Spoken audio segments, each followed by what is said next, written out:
नमस्कार साथियों, स्वागत है आप सभी का अंकित इंस्पायर मीडिया पर। मैं हूं अंकित अवस्थी। डोनाल्ड ट्रंप ने एक ऐसी चाल चली जिसमें पाकिस्तान समेत, और विशेष रूप से पाकिस्तान का नाम इसलिए क्योंकि इन दिनों जब से मध्यस्थता की इन्होंने ठानी है तब से ये अपने आप को मुस्लिम वर्ल्ड का लीडर समझने लगे हैं। जीसीसी कंट्री हो, तुर्की हो, ईरान हो, सबसे ऊपर कौन तो बोले पाकिस्तान। ट्रंप ने कल रात एक ऐसा दाव चला जिससे सारे के सारे मुस्लिम देश जो इस समय ईरान के साथ नेगोशिएशन में अमेरिका को अपने साथ पाकर यह मान रहे थे कि वो जबरदस्त हो गए हैं, अपने आप को बड़ा मानने लगे थे, उन्हें ट्रंप ने एक ही दाव से पिंजरे में कैद कर दिया है। ये सारे नेताओं की फहरिस्त है जो ट्रंप के कल चले एक दाव से पूरी तरह शिकंजे में फंस गए हैं। क्या हुआ, ट्रंप ने ऐसा क्या कर दिया, और ट्रंप जो अनप्रेडिक्टेबल हैं उन्होंने ऐसी क्या अनप्रेडिक्टेबल चीज कर दी। तो जवाब है, उन्होंने इन सब से कहा कि ईरान डील तो अब ऑलमोस्ट होती दिख रही है, हो जाएगी जब होनी होगी, आप लोग तब तक अब्राहम अकॉर्ड पर साइन कर दीजिए।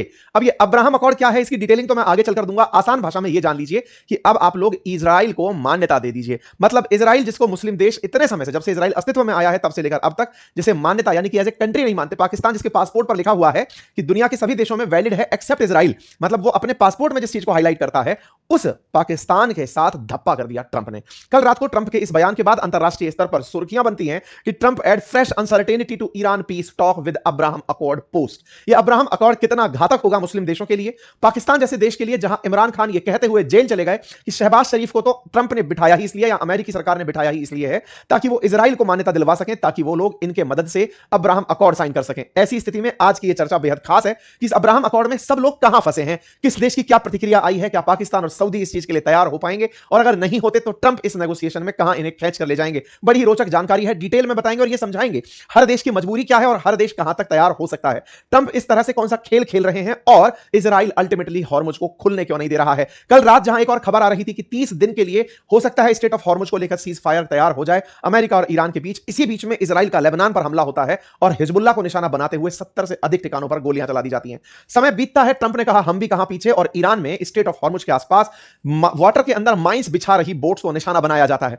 यानी एक तरफ पीस टॉक, एक तरफ अब्राहम अकॉर्ड, एक तरफ लेबनान पर हमला और एक तरफ ईरान की बोट्स पर हमला। ये सब कुछ एक साथ इस सेशन में आइए कवर करते हैं और डिस्कस करते हैं। लेकिन उससे पहले आप लोगों को एक जरूरी याद दिला दें, और वो ये, गर्मी की छुट्टियां बीत जाएंगी, जल्दी से कुछ सीखने की तैयारी में जुड़ जाइए। मैंने आपके लिए एआई की लाइव क्लासेस कर रखी हैं, शाम 5 बजे रोज हो रही हैं। क्लास का लिंक कमेंट बॉक्स में पिन है, जाकर उसे ज्वाइन कर लीजिए। बच्चे हों, घर में माता बहनें हों, बुजुर्ग हों, वयस्क हों, जिस भी एज श्रेणी में आप हैं, आज के समय पर एआई के 30 से अधिक टूल्स का इस्तेमाल करना, यूज केस करना मैं आपको क्लासेस में लाइव सिखा रहा हूं। और यदि आप इन क्लासेस को बाद में भी देखते रहना चाहते हैं तो पूरी 1 साल की वैधता के साथ आप इन क्लासेस को देख पाएंगे। साथ ही साथ कोर्स कंप्लीशन पर एक छोटा सा एग्जाम देकर आप अपने लिए सर्टिफिकेट भी प्राप्त कर पाएंगे। तो देरी किस बात की, जल्दी से जाइए, ज्वाइन करिए। शाम 5 बजे मुलाकात करेंगे लाइव क्लास के अंदर। आइए साथियों, यूएस ईरान डील को लेकर जो अपडेट चल रहे थे उस पर मैं आपको थोड़ी जानकारी देता हूं। आज से 2 दिन पहले आप लोगों की नजर से एक सेशन निकल गया जिसे आपने ज्यादा महत्व नहीं दिया। वो सेशन था कि सऊदी में पाकिस्तान ने अपनी सेनाएं तैनात की हैं। ये जानकारी मैंने अपनी पाठशाला पर एक सेशन में दी थी। अगर आप वो सेशन नहीं देखे तो मैं आपको हल्की सी जानकारी उस सेशन के निकालकर दिखा देता हूं।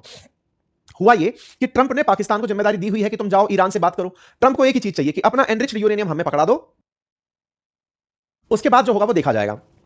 तो ऐसे में पाकिस्तान को जिम्मेदारी दी हुई थी कि तुम जाकर के उनसे बात करो। तो इस काम के लिए बकायदा मोहसिन नकवी को अपॉइंट किया था आसिम मुनीर ने। मोहसिन नकवी जो पाकिस्तान के इंटीरियर मिनिस्टर हैं, गृह मंत्री हैं, वो आसिम मुनीर के साले लगते हैं। उनको 3 बार ईरान भेजा गया। वो ईरान जाते हैं बातचीत करने, फिर आसिम मुनीर जाते हैं ईरान, उसकी चर्चा हमने आप लोगों को बताई। जब ये बातचीत करने जाते हैं तो ट्रंप बड़े आशान्वित होते हैं कि अब बातचीत किसी ना किसी मुकाम पर पहुंचेगी और फाइनली सेटलमेंट हो जाएगा। तो इस बात को ट्रंप ने बकायदा by choke the ticking clock is ticking करके इस तरह के मैसेजेस उस दौर में किए। ये सारी खबरें चल रही थी।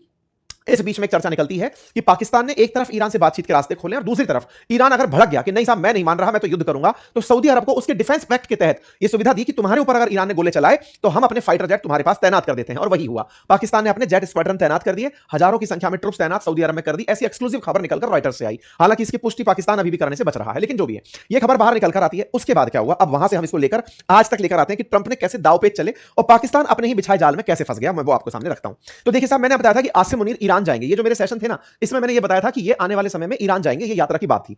तो साहब ये रही 23 तारीख की जानकारी, जब ईरान की यात्रा पर आसिम मुनीर पहुंच जाते हैं। यानी कि ट्रंप ने पहले मोहसिन नकवी को भिजवाया इनके माध्यम से, फिर ये खुद गए और ईरान जाकर अरागची से बातचीत की। यहां पर इनकी जॉइंट प्रेस वार्ता टाइप से पब्लिक के सामने अपीयरेंस होती है नेताओं की मुलाकातें हो जाती हैं। ठीक है साहब, ये 23 मई की खबर है। डेट वाइज चलते हैं, ये खबर सारी की सारी आपके सामने आई। आज से 2 दिन पहले की खबरें चल रही हैं।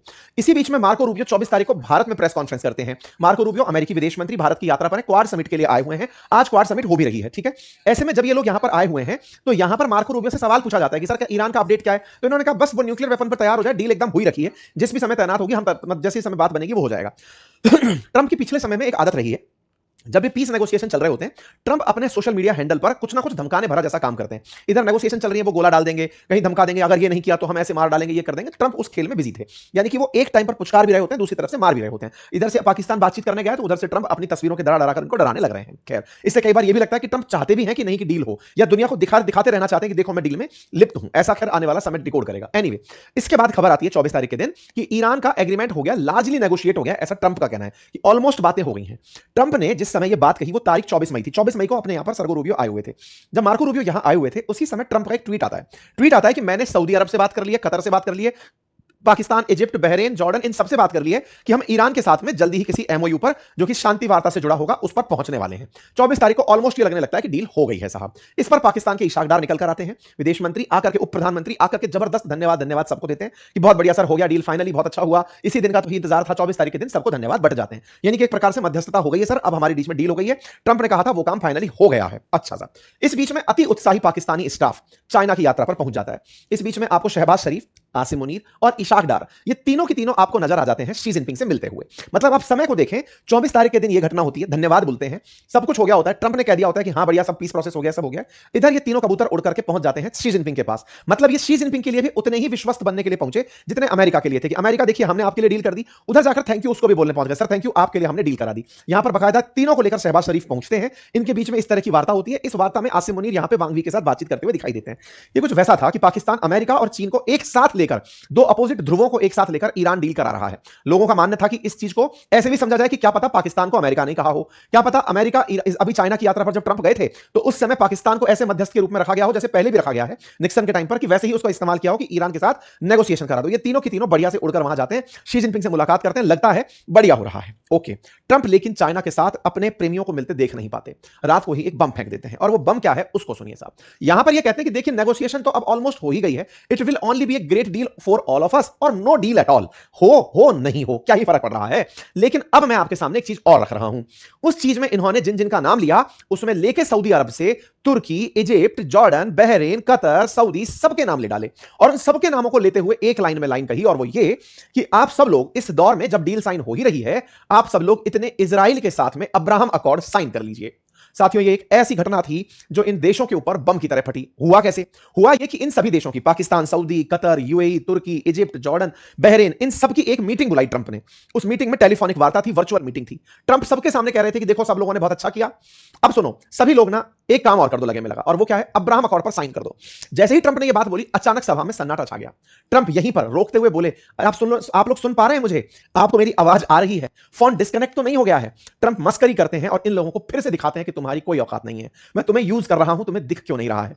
अल्टीमेटली ट्रंप ने एक बम फोड़ा कि अब्राहम अकॉर्ड पर साइन कर दीजिए। ये बात जैसे ही निकलकर आई, उस वर्चुअल मीटिंग में शांति छा गई। ट्रंप कहते हैं कि इस दौर में देखो, यूएई ने, बहरीन ने, कजाकिस्तान ने, मोरक्को ने, सूडान ने, इन्होंने अब्राहम अकॉर्ड, ये मुस्लिम देश है, इन्होंने अब्राहम अकॉर्ड साइन किया, और देखो वॉर टाइम में भी ये फ्लरिश कर रहे हैं, इनके ऊपर कोई दिक्कत नहीं है, ये तेजी से आगे बढ़ रहे हैं, तुम लोग भी साइन कर लो। अब ये अब्राहम अकॉर्ड क्या है? असल में इजराइल को मान्यता दिलाने का ट्रंप का तरीका। असल में क्या है, मुस्लिम देशों ने फिलिस्तीन के चलते इजराइल को मान्यता देने से इनकार किया हुआ है। उनका कहना है कि जब तक फिलिस्तीन को, जैसे ईरान का कहना है कि फिलिस्तीन ही हो, इजराइल हो ही ना, बाकी देशों का कहना है कि टू स्टेट हो, यानी कि फिलिस्तीन की भी एक डिफाइंड एरिया हो, उसके लेजिस्लेचर हो, उसका पूरी जगह सुनिश्चित हो, इजराइल फिलिस्तीन के बीच की जो रिफ्ट है वो खत्म हो, तब जाकर हम इजराइल को कोई देश मानेंगे। इस तरह की चीजें अपने आप में हैं। ट्रंप का कहना है कि नहीं, फिलिस्तीन का मसला होता रहेगा, वो मेरा इशू नहीं है, इजराइल को मान्यता दो, उसके साथ में बढ़िया से रिश्ते सामान्य करो, व्यापार करो, पर्यटन बढ़ाओ, तकनीकी एक्सचेंज करो, डिफेंस इक्विपमेंट लेकर आओ, पूरी तरह शांति बनाओ, तब जाकर काम बनेगा। तो साहब कुल मिलाकर के ट्रंप ने इन देशों को वहां ले जाकर खड़ा कर दिया, जो कि इन लोगों के लिए बिल्कुल ऐसा था कि इनसे ये कहा जाता है, जैसे किसी चीज को बोलते हैं कि ये हराम है करना, तो इनके लिए वो हराम काम कराने की मजबूरी दे दी कि तुम्हें ये करना होगा अगर तुम्हें शांति वार्ता में शामिल होना है। ऑलरेडी 5 मुस्लिम देश, सूडान का अभी चल रहा है कंफर्मेशन, लेकिन 4 तो UAE, Bahrain, Morocco, Kazakhstan already Abraham accord में साइन कर चुके हैं। ये पिछली बार जब ट्रंप का शासन था उसी समय पर ये साइनिंग हो चुकी थी। ये उस समय की कुछ तस्वीरें हैं जिस समय पर ये हुआ था। इसी के चलते इस बार जब ईरान का जंग हुआ मिडिल ईस्ट अमेरिका के साथ, उस समय पर ईरान ने सबसे ज्यादा निशाना यूएई को बनाया था, और इसी के चलते यूएई की सुरक्षा में इजराइल ने अपना आयरन डोम, आयरन बीम सब भेजा था। इस बीच में नेतन्याहू खुद भी यूएई चलकर आए थे, इजरायली सेना यूएई में मौजूद रही थी इजराइल यूएई की सुरक्षा करने के लिए। लिए। ईरान ने इसीलिए यूएई को निशाना बनाया था कि तुम अब्राहम अकॉर्ड कर चुके हो तो तुम्हें भी हम बराबर पार्टी मानेंगे। ट्रंप ने इन सबको पार्टी बनने के लिए कह दिया कि देखो ये सब लोग पहले ही हो चुके थे, अब तुम भी हो जाओ, इजराइल के साथ रिश्ते सामान्य करो। जैसे ही घटना हुई, मीटिंग में पूरी तरह चुप्पी सा गई। इस बीच में ट्रंप ने एक और लाइन बोल दी, मैं चाहूंगा कि ईरान भी अब्राहम अकॉर्ड पर साइन करे। अगर वो ऐसा करता है तो ये ग्रेट काम होगा। जो ईरान पूरी जिंदगी अपनी इस पहचान को बनाने में निकल गया कि वो इजराइल को मिटाना चाहता है, डेथ टू इजराइल चाहता है, उस ईरान को इन्होंने ऑफर देकर के अपने आप में उन सभी देशों के साथ एक बड़ा मजाक कर लिया। वर्तमान की स्थिति अगर मैं बताऊं तो ग्लोब में अगर मुस्लिम देशों की बात की जाए तो तुर्की पहले से ही अब्राहम समझौते के पहले से ही इसे मान्यता दे चुका था। मिस्र ने भी एक बार मान्यता दे दी थी, मान्यता दी 1979 में, तुरंत एक साल 2 साल बाद इनके राष्ट्रपति की हत्या हो गई, बाद में मान्यता वापस लेनी पड़ी। लोगों में इतनी नफरत इजराइल के प्रति इनके लोगों के अंदर थी, इस चक्कर में ये सब हुआ। खैर, अब मैं एक एक करके इन देशों की प्रतिक्रिया बताता हूं जिन्हें ट्रंप ने लपेटा। सबसे पहले वो देखो कबूतर दिखाने वाले प्रिंस को, जो ट्रंप हैं, उन्होंने इनके साथ जो धोखा किया। देखिए सऊदी प्रिंस की ना पूरे मुस्लिम जगत में बहुत इज्जत है। क्यों है? क्योंकि मक्का मदीना के ये कस्टोडियन समझे जाते हैं कि भाई ये सऊदी अरब में है, और मुस्लिम जब अपनी पूरे जीवन काल के अंदर मक्का मदीना जाते हैं, हज यात्रा पर जाते हैं, तो सऊदी अरब जाते हैं, और सऊदी अरब उस पूरी चीज को फैसिलिटेट करता है, तो मुस्लिम वर्ल्ड में उनकी एक रेस्पेक्ट है। ऐसे में सऊदी क्राउन प्रिंस ट्रंप के बहुत तगड़े मित्र हैं, लेकिन सऊदी क्राउन प्रिंस के जो फादर हैं वो इस मामले में बिल्कुल रिजिड हैं। उनकी रेड लाइन है कि फिलिस्तीन की मान्यता के बिना इजराइल से कोई बात नहीं होगी, फिलिस्तीन के बारे में बात होगी तो इजराइल के बारे में बात होगी। ट्रंप ने लेकिन इनको अपने साथ बिठा रखा है। अब मजबूरी यह है कि क्राउन प्रिंस ट्रंप के साथ को छोड़ नहीं सकते, लेकिन हां भी नहीं कर सकते, घर में कैसे कलेश निपटे। इन बातों को लेकर इन्होंने सऊदी के ऊपर दबाव डाल दिया कि तुम्हें यह एक्सेप्ट करना होगा।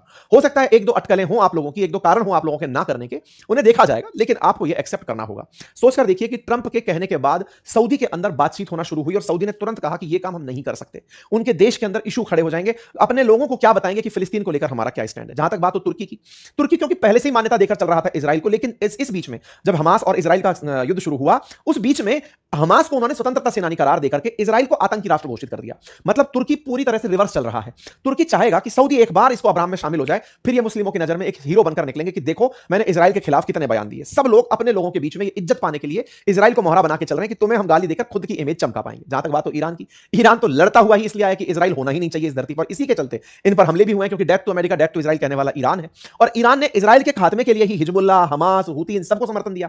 तो ऐसे में इन समर्थन को ये कैसे इग्नोर कर सकते हैं। जहां तक बात हो इजिप्ट की, इजिप्ट ने 1979 में कैंप डेविड समझौते के तहत इजराइल को मान्यता दे दी थी। उनके राष्ट्रपति की 1981 में हत्या हो गई थी, राष्ट्रपति अनवर सादात की, जिन्होंने इसको मान्यता दी थी। जनता को इतना रोष था, बाद में इनको वापस लेना पड़ा। मतलब इजिप्ट ये कर भी दे तो मारा जाए। अब दिक्कत और भी है, और वो क्या है?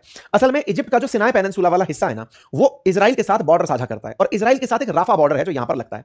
असल में होता क्या है कि जो गाजा स्ट्रिप है ना, गाजा स्ट्रिप के अंदर जो फिलिस्तीनी है, जब इजराइल ने उन फिलिस्तीनियों को निशाना बनाना शुरू किया तो बड़ी संख्या में वो इजिप्ट में जाकर रह गए। ऐसे ही इजराइल के दूसरी तरफ, पूरब की तरफ एक देश है जॉर्डन।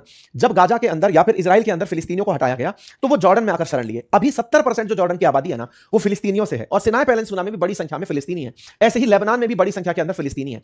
ऐसे में इन देशों की मुसीबत यह है कि यदि इन्होंने इजराइल को मान्यता दे दी तो इनके देश में अनरेस्ट पैदा हो जाएगा, क्योंकि ये लोग जो यहां रहकर गए हैं वो ये कहेंगे कि तुम जानबूझकर हमारा घर खाली करवा दिए, हम तुम्हारे घर में अब अपनी जगह चाहेंगे। तो इन देशों में आंतरिक मसले बिगड़ सकते हैं। ये तस्वीरें इसी बात की बयानगी हैं। तो इजिप्ट की अपनी परेशानी है। बात की जाए इसी तरह से और देशों में, तो इजिप्ट की एक और परेशानी भी है, उसको इथोपिया से संकट है, और ट्रंप उसे इथोपिया से बचाने के लिए जो ग्रेनेसा डैम बना हुआ है उस पर वो इनका साथ देते हैं, अल सीसी का। तो ऐसे में ट्रंप बदले में उनसे अब्राहम अकॉर्ड मांग ले रहे हैं कि तुम्हारी जान जाए, मुझे कोई मतलब नहीं है, मुझे इजराइल को मान्यता दिलानी है। साथ ही साथ बात जॉर्डन की हो, जॉर्डन की मुसीबत यह है कि वो जानबूझकर भी, चाह करके भी इजराइल को मान्यता नहीं दे सकता, जबकि वास्तविकता में जॉर्डन ही वो कुशन है जिसके चलते इजराइल फिलिस्तीनियों को निकाल पाता है। अगर जॉर्डन ना हो तो फिलिस्तीनी जाए कहां? और तो और जॉर्डन ने अपनी जमीन इस बार ईरान पर हमला करने के लिए उपलब्ध कराई थी। मतलब जॉर्डन एक ऐसा देश बनकर आया है जो बोल सकता नहीं है, इंटरनली इजराइल को पूरी मान्यता है, लेकिन पब्लिक अनाउंसमेंट नहीं कर सकता, अदरवाइज उनका तख्ता पलट हो जाएगा और फिलिस्तीनी जनता पूरी तरह से जॉर्डन पर कब्जा करके बैठ जाएगी। इसके चलते उन्होंने भी पहले ट्रंप के प्रस्ताव को मान्यता नहीं दी थी, ट्रंप ने फिर से दांव फेंक दिया है। जहां तक बात हो कतर की, कतर ऐसा देश है जो कि इन पूरे देशों में सबसे अमीर पर कैपिटा इनकम के हिसाब से जाना जाता है, आबादी लेकिन बहुत कम है। इसके रिश्ते ईरान और सऊदी दोनों के साथ बहुत अच्छे थे, इसकी भूमिका हमेशा मध्यस्थ के रूप में रही है। लेकिन इन महाशय ने अभी कुछ दिनों पहले जो अपनी रिफाइनरीज पर ईरान का हमला पाया, उसका बड़ा कारण यही था कि तुमने अमेरिका को अपने यहां पर बेस क्यों दिया हुआ है। कतर अगर अब्राहम अकॉर्ड साइन कर लेता है तो इत्तू सा कतर है, उसको एक मिसाइल हमले के अंदर ईरान वाले उड़ा दें। इनकी मुसीबत ये फंसी है कि माने तो माने कैसे, बचे तो बचे कैसे। और तो और इजराइल भी हमास का मुख्यालय कतर में होने के कारण इनको निशाना बनाता आया है। बाद में हालांकि ट्रंप के कहने पर क्षमा जरूर मांगी हो, लेकिन कतर की स्थिति इस समय बहुत ज्यादा विकट हो चुकी है। कुल मिलाकर के कतर जो ईरान की मध्यस्थता फिर से करना चाहता है, वो अटक गया है ट्रंप के इस प्रस्ताव में कि साहब हम ये कर नहीं पाएंगे। कतर की मित्रता ईरान से भी है, इसी के चलते उसे सऊदी से कई बार डांट भी खानी पड़ी। कुल मिलाकर के ईरान की स्थिति को, अब्राहम अकॉर्ड को लेकर ट्रंप ने जो दाव चला वो मजेदार हो गया है। बात करें पाकिस्तान की, तो इन भाई साहब का क्या होगा जो इस समय ग्लोबल पटल पर पंच बनकर निकले हैं? इनका क्या है? इनकी कहानी में बड़ा इजाफा है साहब। क्या है? इनके पासपोर्ट में लिखा है this passport is valid for all countries of the world accept Israel. दुनिया में हर जगह वैलिड है उसको छोड़ करके। असल में क्या था कि जो जिन्ना थे ना, वो जिन्ना जो है वो इजराइल को मुस्लिमों की पीठ पर छुरा घुपा हुआ मानते थे कि इजराइल गलत देश है, उसे होना ही नहीं चाहिए। इसलिए पाकिस्तानी उसी चीज को आज तक ढोते चले आ रहे हैं। इमरान खान ने पिछली बार भी ये कहा था जब ट्रंप का शासन था कि ट्रंप ने हम पर अब्राहम अकॉर्ड के लिए दबाव बनाया, हम माने नहीं। अब इमरान खान जेल में है, लेकिन उनकी जो पार्टी पीटीआई है वो अपोजिशन में बहुत तेजी से ऊपर उठ रही है। शहबाज शरीफ को चिंता है कि अगर अब्राहम अकॉर्ड साइन कर दिया तो मारे जाएंगे। शहबाज शरीफ उसकी इमरान खान की बात सही हो जाएगी, क्योंकि वो ये कहते हुए जेल गए कि अमेरिका ने बिठाया ही शहबाज शरीफ को इसलिए ताकि इजराइल को मान्यता दिला सके। ये सच भी है। सच कैसे है? अभी जो काउंसिल ऑफ पीस बनाई गई थी गाजा की पुनः बहाली के लिए, उस पूरी कहानी में पाकिस्तान को जोड़ दिया गया था और पाकिस्तान में उस बात का बहुत तगड़ा विरोध हुआ था। कुल मिलाकर पाकिस्तान ऐसी जगह जाकर फंस गया है कि अमेरिका की दोस्ती, कहते हैं ना राजा की अगाड़ी और घोड़े की पिछाड़ी सही नहीं होती, ये जो ट्रंप से आगे चलना इन्होंने देखा है, ये यहां पर बुरी तरह से निपटाए जा रहे हैं। खैर, पाकिस्तान का अपना स्टैंड हमेशा से पलटने का रहा है। तो जब पिछली बार जब इन्होंने बोर्ड ऑफ पीस में आने की बात कही, तब इन्होंने कहा कि नहीं नहीं, हम इजराइल के लिए नहीं गए हैं, फिलिस्तीनियों के लिए गए हैं। पाकिस्तान में बहुत तगड़ा प्रोटेस्ट हुआ, सरकार को अपनी बातों से पलटना पड़ा कि नहीं साहब हमारे साथ धोखा हो गया। जो भी है, कुल मिलाकर पाकिस्तान फिर से ट्रंप के एक ऐसे दाव में फंस गया है जो दाव इनके इस्लामिक नाटो होने के सपने को तोड़ रहा है। अमेरिका ने जिस तरह से ये दाव खेला है वो पाकिस्तान के लिए अब ऐसी चीज बन गया है कि हम कैसे करें इसे। एक तरफ कर्ज लेना अमेरिका से मजबूरी है, अगर नहीं लिया तो बर्बाद हो जाएंगे। ट्रंप की हम इतनी तारीफ कर चुके हैं कि किसी और साइड जा नहीं सकते, और अगर नहीं लिया तो अपने ही देश में बर्बाद हो जाएंगे। तो कुल मिलाकर के ट्रंप ने पहले बोर्ड ऑफ पीस के नाम पर इन सारे मुस्लिम देशों को जिनको अब्राहम अकॉर्ड के लिए कहा है उन्हें फंसाया, और अब सीधा सीधा कह दिया कि पीस डील तभी करूंगा, फिर चाहे जीसीसी हो, बोर्ड ऑफ पीस हो, सबको उन्होंने एक ही दाव में फंसा दिया है। कुल मिलाकर ट्रंप ने सही मायने में एक ऐसा दाव खेला जो इजराइल के अस्तित्व को बड़ा करता है और इन सबको छोटा कर रहा है। बात इजराइल की भी कर ही लेते हैं। इस बीच में इजराइल ने अपनी तरफ से, इसमें बड़ा इंटरेस्टिंग है, ईरान तैयार हो रहा था, 30 दिन की खबर निकल कर आना शुरू हुई थी कि ये लोग तैयार हो रहे हैं 30 दिन के उसके लिए, शांति के लिए। इस बीच में इजराइल बाहर निकलता है और उठ करके लेबनान पर गोले फोड़ देता है, हिजबुल्लाह पर स्ट्रांग ब्लो, किल्लो जी पकड़ दिया। मतलब इजराइल ये चाह ही नहीं रहा है कि पहले मेरा मामला रिजॉल्व करो, जब तक तुम अब्राहम अकॉर्ड साइन नहीं करोगे। ये वैसी वाली बात है कि अब तक हॉस्टेज ईरान ने बना रखा है दुनिया को, अब मैं बनाऊंगा। तो साहब इजराइल ने अपनी तरफ से काम कर दिया। अमेरिका क्या बोला? कुछ नहीं बोला। अमेरिका ने अपनी तरफ से इस दौर में जब शांति वार्ता चल रही थी तो ईरान की कुछ बोट्स लैंड माइन बिछाने लगी हुई थी, उन लैंड माइंस को जाकर के इजराइल ने फोड़ दिया और अमेरिका ने फोड़ दिया कि लो जी ईरान के साथ एक मतलब छिटपुट, ठंड में थोड़ी बहुत क्रॉस फायरिंग हुई है, हमारी शांति वार्ता खत्म नहीं हुई है। कल रात को खबरें आ रही थी कि ईरान पर बम धमाके हो रहे हैं। असल में उन बोट्स को निशाना बना रही थी अमेरिकी सेना, क्योंकि कई बोट्स ईरान की ऐसी छोटी छोटी सी निकल कर आ गई थी जो कि अमेरिकी जहाजों के आसपास माइंस बिछा रही थी कि बेटा तुम निकलोगे तो ये फट जाएगा। तो कुछ इस तरह की छिटपुट घटनाएं देखने को मिली। कुल मिलाकर ये जो भी चल रहा है, ट्रंप को इसमें बड़ा मजा आ रहा है। अब आप लोग इसे कैसे देखते हैं जरूर कमेंट बॉक्स में बताइए। चैनल पर नए हैं तो सब्सक्राइब कर लीजिए। और हाँ, आज हमने एक बढ़िया पैनल डिस्कशन रखा है, थोड़ी ही देर में वो भी आपके सामने आएगा, जिसमें हमने यूपीएससी का जो हाल ही में पेपर रहा उसको लेकर के यूपीएससी के जो एडुकेटर्स हैं, जो उसके जानकार हैं, मेंबर्स हैं, उनके साथ एक चर्चा रखी है। अगर वो चर्चा आप तक आती है तो जरूर उसे समय निकाल कर देखिएगा। फिलहाल के लिए इतना ही, अपना ख्याल रखें और बाकी गर्मी की छुट्टियों में अपने लिए कुछ नया सीखें। आइए शुरू करते हैं एआई की लाइव क्लास, जिसका लिंक है कमेंट बॉक्स में पिन, जाइए उसे ज्वाइन करिए, पूरी 1 साल की वैधता के साथ एनरोल कर जाइए। धन्यवाद।